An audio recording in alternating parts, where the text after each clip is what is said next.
वहिनी तू ये इथे बस आधी. नाही नाही मी ठीक. बस आधी वहिनी ये बस. पिहू वहिनी अगं काय चाललंय काय तुम्हा दोघींचं? काही नाही. काही नाही कसं वहिनी मगासपासून बघते मी तुम्ही दोघी टेन्स दिसताय मला. वहिनी मला सांग तुला ते पैसे कशासाठी हवे होते? काय घ्यायचं होतं तुला घरासाठी? तुम्हाला सांगायला हरकत नाहीये, अविनाशचा बर्थडे येतोय. मी त्यांना बाईक गिफ्ट करणार होते बर्थडेला. बाईक? हो आत्या, आम्ही सगळी इन्फॉर्मेशन काढले. 10,000चं डाऊन पेमेंट आणि वरचे इन्स्टॉलमेंट असा सगळा हिशोब आम्ही केलाय. माझ्याकडचे 5,000 आणि आईकडचे 5,000 असे मिळून आम्ही 10,000चं डाऊन पेमेंट आज करणार होतो. पण आता काहीच उपयोग नाहीये. माझे 5,000 हरवलेत. ए आई, तू मामाला विचारतेस का? ए नाही ग पिहू, किती वेळ त्याच्याकडे मागायचं? आई आपण नंतर देऊ. नाही नाही मला नकोय त्याचे फेवर. मी काम करते.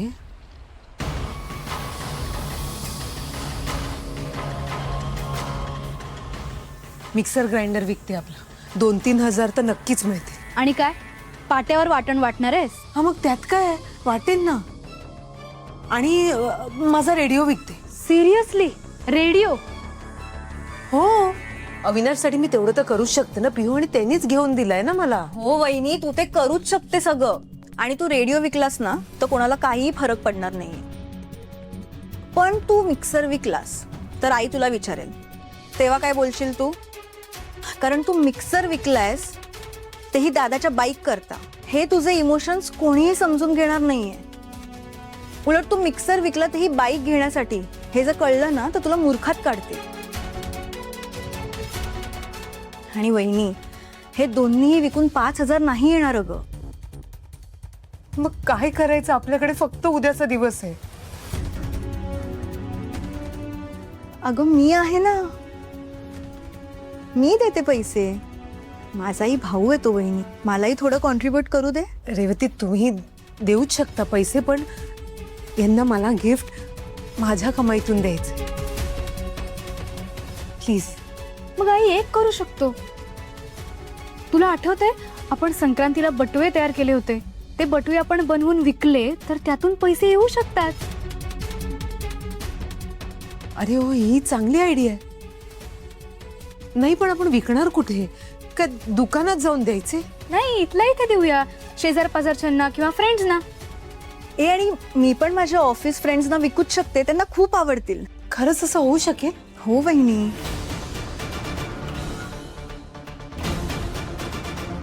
नक्की होईल. तुला बाबांना मनापासून बाईक गिफ्ट करायचे ना, मग हे नक्की वर्क होईल. चालेल.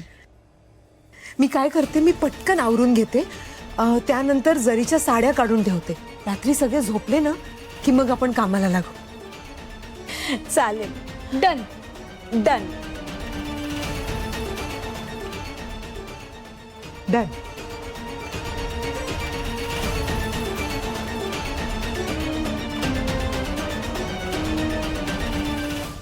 अगं हो, मी जरा आउट ऑफ टाउन आहे. जे की दुबईला गेलाय ना, त्यामुळे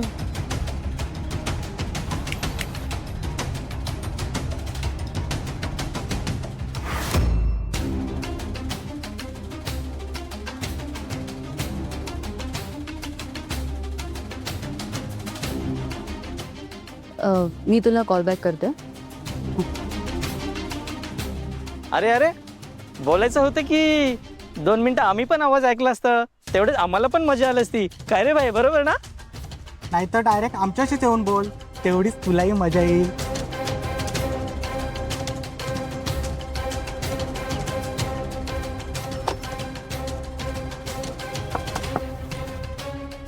अरे अरे चिडली ही तर. जाऊ दे रे, चिडली तर अजूनच फटाका दिसते.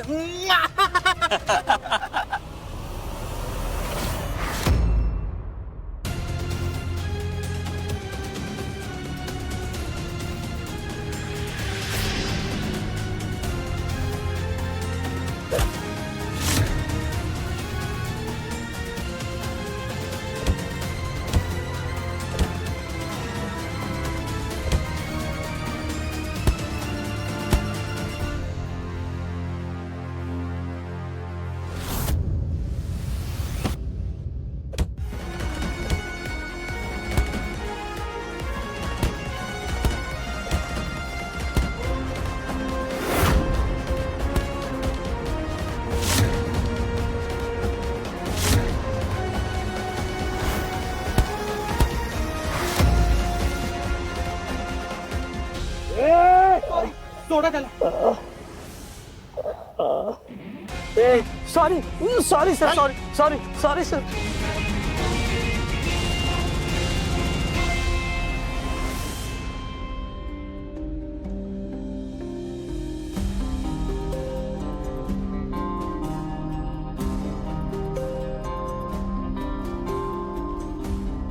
असं का बघतेस? प्रेमाने बघते तुझ्याकडे.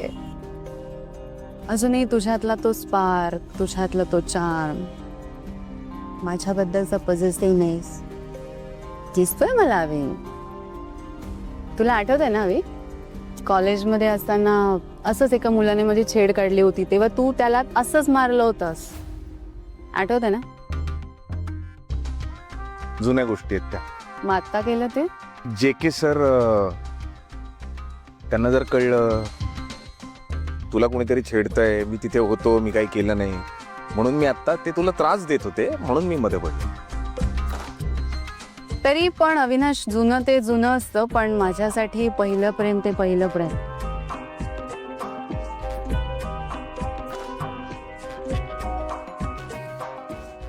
काय लाजतोयस? काय म्हण अविनाश, तुझी चॉईस चुकली आहे. म्हणजे म्हणजे अनुप्रिया कशी एकदम मिळमिळीत भेंडीच्या भाजीसारखी आहे ना, तू खरं तर माझ्यासारखी मुली डिझर्व करतोस. रोमॅन्टिक. अविनाश, तुला असं वाटत नाही का? We just made for each other.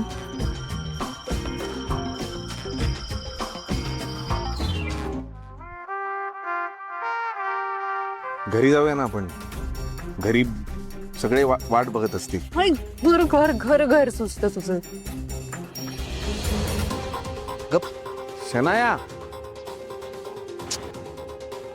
Sorry.